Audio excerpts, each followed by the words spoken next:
Good morning students. Biology की online कक्षा में आपका हार्दिक स्वागत है। तो बेटा फिजियोलॉजी के अंतर्गत अपना जो टॉपिक चल रहा है प्लांट रेस्पिरेशन, और उसमें कल आपको मैं किण्वन के प्रकारों के बारे में बता रहा था। ठीक है बेटा, क्या बता रहा था? किण्वन के प्रकार, है ना। और उस क्रम में अपन बेटा दो प्रकार पढ़ चुके थे। एक तो अपन ने पढ़ लिया था एल्कोहलिक किण्वन, और दूसरा अपन ने पढ़ लिया था लैक्टिक अम्ल किण्वन। तो उन्हीं में आज अपन तीसरा प्रकार पढ़ते हैं, है ना। क्या नाम है तीसरे प्रकार का? हेडिंग एसिटिक अम्ल, एसिटिक अम्ल किण्वन, ये पढ़ेंगे बेटा। ठीक है ना। तो बहुत ही सरल प्रोसेस है। क्या पढ़ेंगे इसमें अपन? इस प्रकार का किण्वन एसिटोबैक्टर एसिटाई, जीवाणु का नाम है ये। इस प्रकार का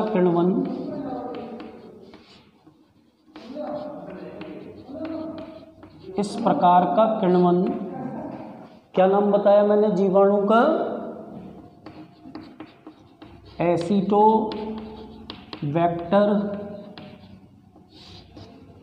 एसिटाई, एसिटोबैक्टर एसिटाई जीवाणु। ठीक है ना। एसिटोबैक्टर एसिटाई नामक जीवाणु की उपस्थिति में होता है, जीवाणु की उपस्थिति में होता है। ठीक है ना बेटा। आगे इसमें अपन क्या बोलेंगे? छोटा सा है। इस क्रिया में पहले पायरुविक अम्ल से एस्टल्डिहाइड, इस क्रिया में पहले पायरुविक अम्ल से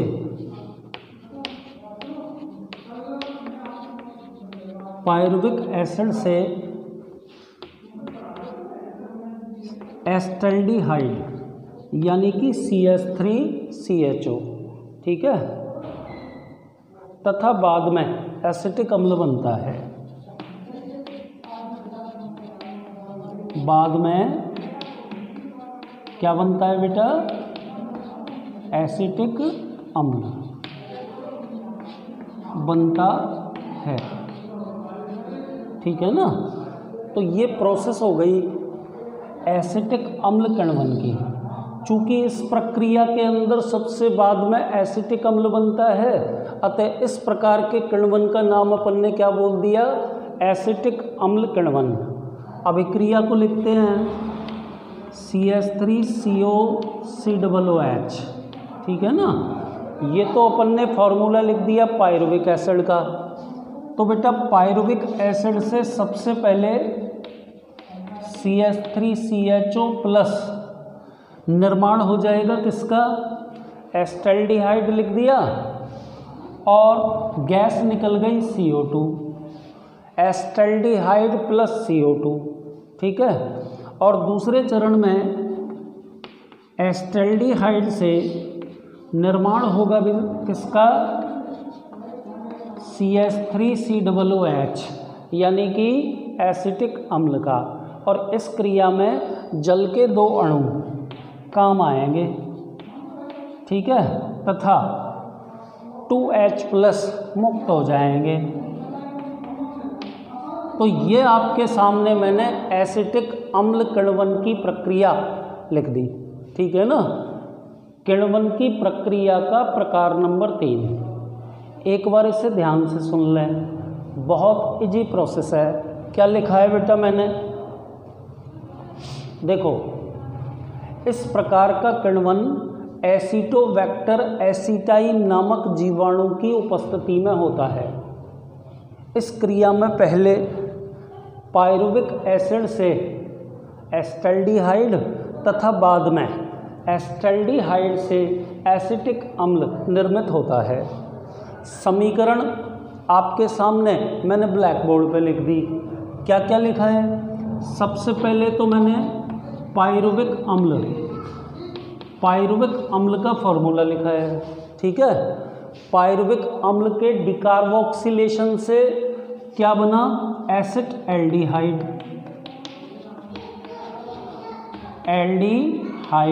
और कौन सी गैस निकल गई? CO2। एस्टल्डिहाइड से आगे क्या बन गया बेटा? CH3COOH। ठीक है, तो बेटा ये तीसरे प्रकार का किण्वन हो गया। तो अभी तक अपन कितने प्रकार का किण्वन पढ़ चुके हैं? 3 प्रकार का। एल्कोहलिक किण्वन, लैक्टिक अम्ल किण्वन, तीसरा अपन ने पढ़ा एसिटिक अम्ल किण्वन, और नंबर 4 पे अपन पढ़ेंगे ब्यूटायरिक अम्ल किण्वन। ठीक है ना? कौन सा किण्वन पढ़ेंगे? ब्यूटायरिक अम्ल किण्वन। क्या पढ़ेंगे?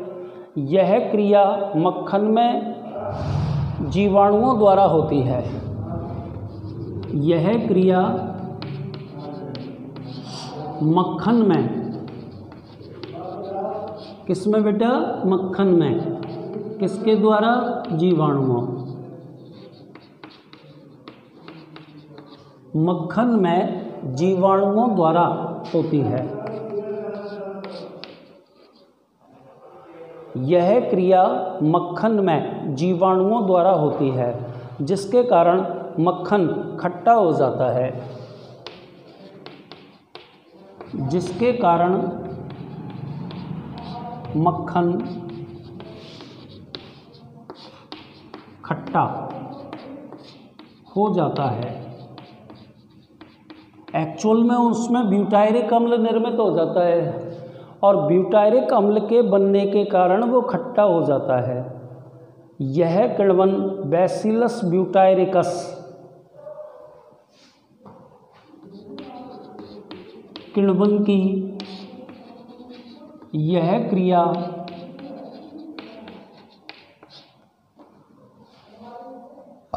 बैसिलस ब्यूटायरिकस या क्लोस्ट्रिडियम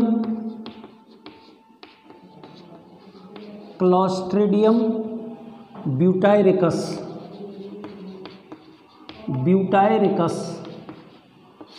जीवाणुओं द्वारा संपन्न होती है। जीवाणुओं द्वारा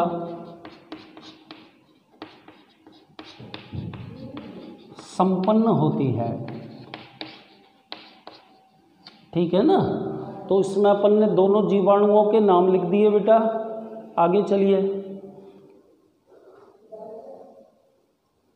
इस किण्वन क्रिया में पायरुविक अम्ल पहले एसीटो एसिटिक अम्ल में, इस क्रिया में पहले पायरुविक एसिड एसीटो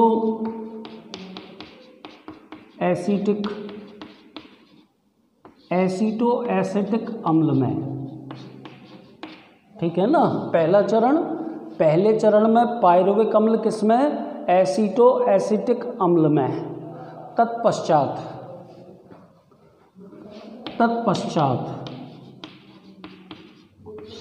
ब्यूटायरिक अम्ल निर्मित होता है। ठीक है ना? अब अपन को इस प्रक्रिया की दोनों समीकरण लिखनी है। निर्मित होता है तो अपन को कहानी कहाँ से शुरू करनी पड़ेगी बेटा? पायरुविक अम्ल से। तो मैं लिख देता हूँ। सबसे पहले तो क्या हुआ? पायरुविक अम्ल से एसीटो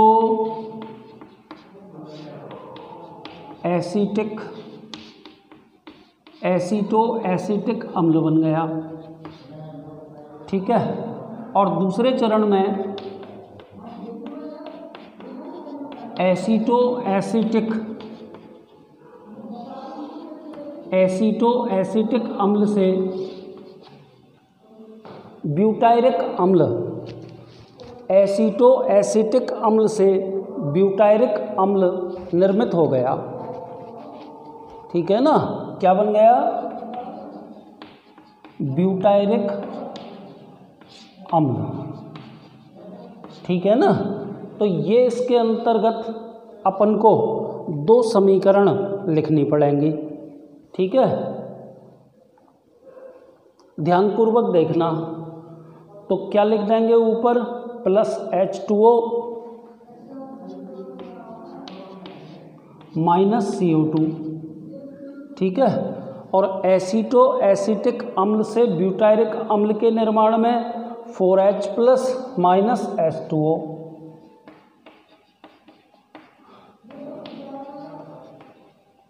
तो ये आपका किण्वन का चौथा और अंतिम प्रकार हो गया। क्या नाम है इस प्रकार के किण्वन का? ब्यूटायरिक अम्ल किण्वन। क्या नाम है बेटा? ब्यूटायरिक अम्ल किण्वन। ठीक है, क्या पढ़ा है इसमें? यह क्रिया मक्खन में जीवाणुओं द्वारा होती है। इस क्रिया के कारण मक्खन खट्टा हो जाता है। ठीक है, आगे चलिए। यह क्रिया बैसिलस ब्यूटायरिकस एवं क्लोस्ट्रीडियम ब्यूटायरिकस जीवाणुओं द्वारा संपन्न होती है। इस क्रिया में पहले पायरुविक अम्ल से एसीटो एसिटिक अम्ल निर्मित होता है। तत्पश्चात एसीटो एसिटिक अम्ल परिवर्तित हो जाता है किसमें? ब्यूटायरिक अम्ल में। ठीक है ना, तो यहाँ आकर के ये पूरी की पूरी प्रक्रिया खत्म हो जाती है बेटा। अब किण्वन की पूरी प्रक्रिया आपका एक इम्पोर्टेंट प्रश्न यहाँ आके ख़त्म हो गया। क्या प्रश्न था बेटा? कि भाई किण्वन किसे कहते हैं और किण्वन के प्रकारों को संक्षेप में लिखिए।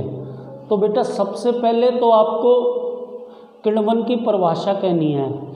आपको बता चुका हूँ कि किण्वन की प्रक्रिया अनोक्सी श्वसन का एक प्रकार है, या आप यही कह दीजिए कि अनोक्सी श्वसन है, क्योंकि इसमें भी ग्लूकोज के अपूर्ण ऑक्सीकरण के परिणाम स्वरूप निर्मित होते हैं। क्या? कुछ भी कह दीजिए बेटा, वो डिपेंड करता है किण्वन के प्रकार पे। एल्कोहल भी बनता है बेटा, लैक्टिक अम्ल भी बनता है ना। इसके अलावा आपने देखा ब्यूटायरिक अम्ल भी बनता है ना, तो एसिटिक अम्ल भी बनता है। ये सब विभिन्न प्रकार के कार्बनिक अम्ल हैं। उसके बाद आपने किण्वन की प्रक्रिया के प्रकार पढ़े। कितने प्रकारों में बांटा अपन ने किण्वन प्रक्रिया को? 4 प्रकारों में। कौन कौन से 4 प्रकार पढ़े बेटा? सबसे पहला तो पढ़ा एल्कोहलिक किण्वन, दूसरा पढ़ा लैक्टिक अम्ल किण्वन, किण्वन का तीसरा प्रकार ब्यूटायरिक अम्ल किण्वन, और एक आपने पढ़ा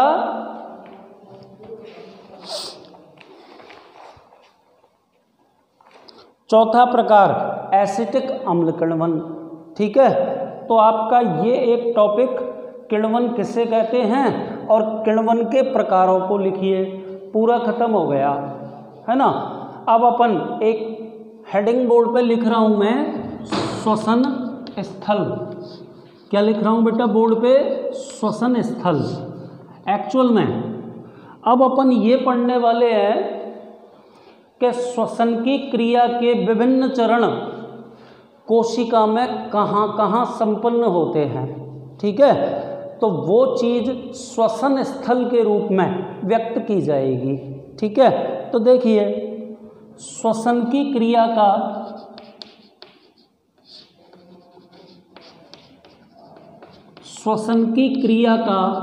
प्रथम चरण, श्वसन की क्रिया का प्रथम चरण जिसका नाम क्या है बेटा? ग्लाइकोलाइसिस। ठीक है, श्वसन की क्रिया का प्रथम चरण ग्लाइकोलाइसिस कोशिका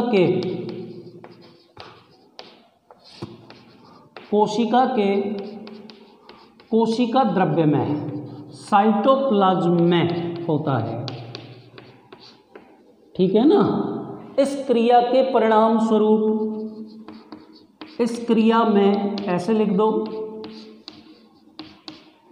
ग्लूकोज के एक अणु के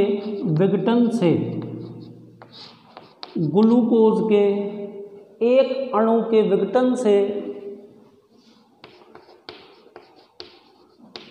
पायरुविक एसिड के 2 अणु बनते हैं। पायरुविक एसिड के 2 मोल बनते हैं ग्लाइकोलाइसिस क्रिया के दौरान। कहाँ पे होती है ग्लाइकोलाइसिस की क्रिया? साइटोप्लाज्म में। और इस क्रिया के द्वारा ग्लूकोज के एक अणु से पायरुविक अम्ल के 2 मोल बनते हैं। ठीक है, आगे चलो। यह क्रिया O2 की उपस्थिति व अनुपस्थिति में समान रूप से होती है। याद रखना पड़ेगा। आगे चलिए। वैसे अपन इन क्रियाओं को आगे इसी चैप्टर के अंदर पढ़ेंगे, जो अभी फिलहाल आपको मैं बता रहा हूँ। आगे चलिए बेटा। यदि पायरुविक अम्ल को ऑक्सीजन उपलब्ध हो जाती है, यदि पायरुविक अम्ल को O2 उपलब्ध हो जाती है, तो यह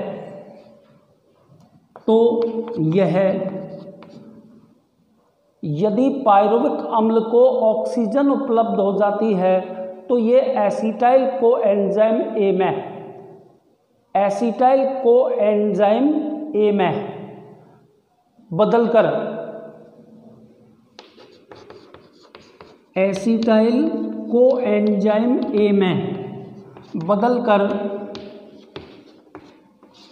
माइटोकॉन्ड्रिया में प्रवेश कर माइटोकॉन्ड्रिया की मैट्रिक्स में, और भी ज़्यादा बढ़िया कह दिया, माइटोकॉन्ड्रिया की मैट्रिक्स में क्रेब्स चक्र, जो कि श्वसन की प्रक्रिया का दूसरा चरण है, माइटोकॉन्ड्रिया की मैट्रिक्स में क्रेब्स चक्र को चलाता है। ठीक है, आगे चलिए बेटा। इसी में इसके पश्चात श्वसन के अंतिम चरण, इसके पश्चात श्वसन के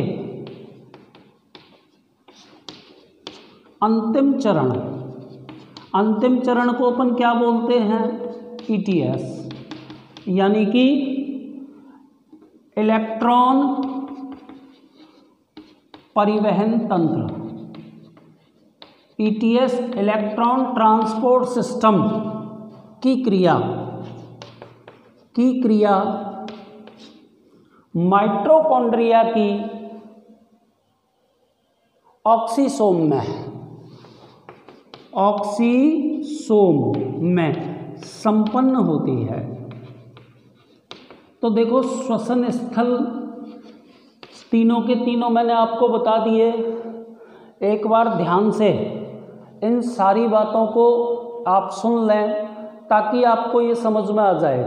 फिर एक छोटी सी समरी के द्वारा मैं आपको बताऊंगा कि श्वसन की प्रक्रिया के तीनों चरण कहाँ कहाँ पर संपन्न होते हैं।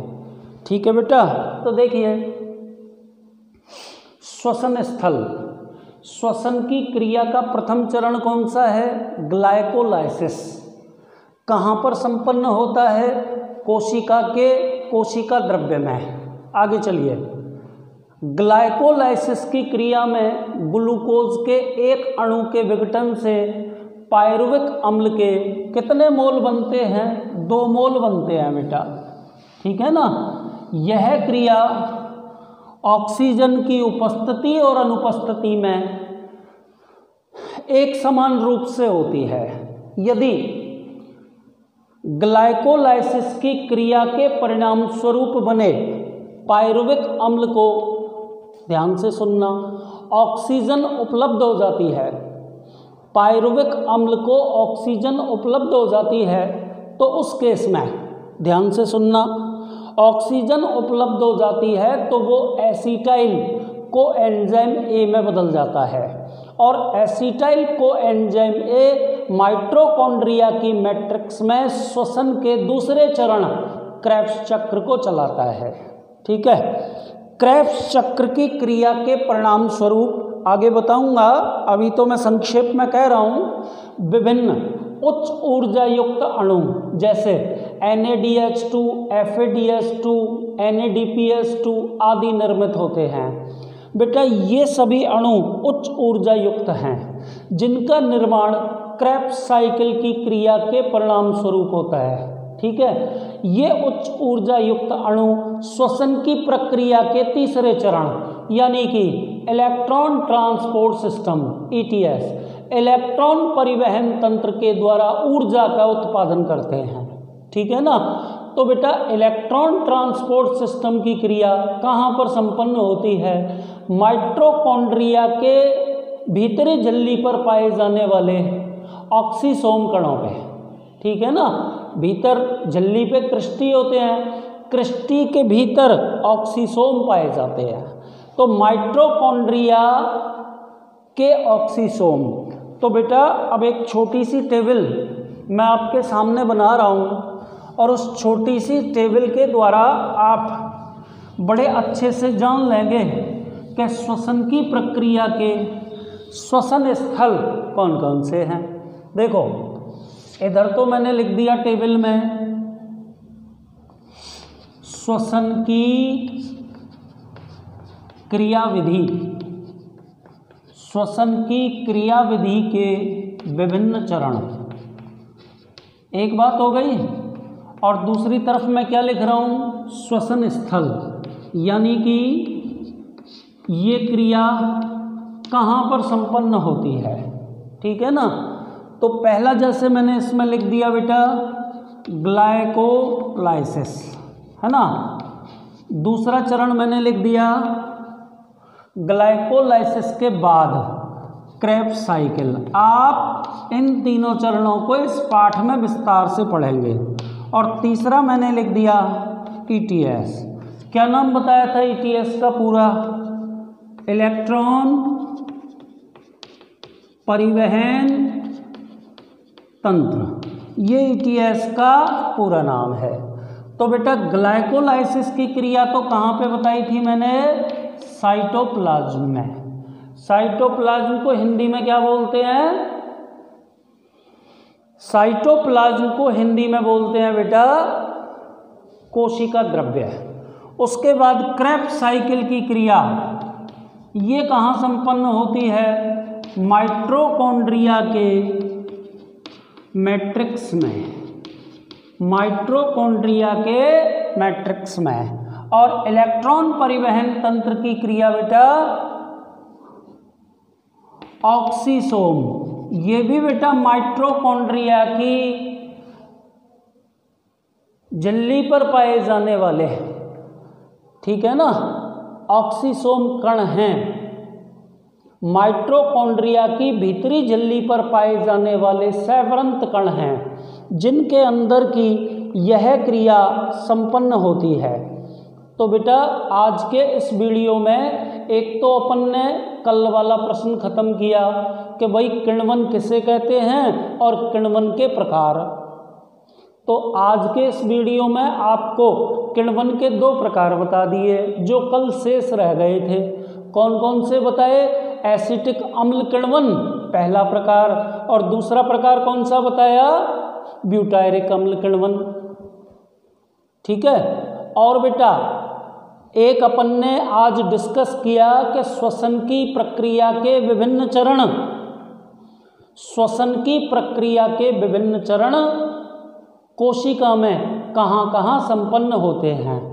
अगले वीडियो से बेटा अपन श्वसन की प्रक्रिया के विभिन्न चरणों को स्टार्ट कर देंगे। जैसे सबसे पहले अपन ग्लाइकोलाइसिस को पढ़ेंगे, उसके बाद अपन क्रेब्स साइकिल को पढ़ेंगे, उसके बाद अपन इलेक्ट्रॉन परिवहन तंत्र को पढ़ेंगे। तो आज के इस वीडियो में केवल इतना ही। धन्यवाद।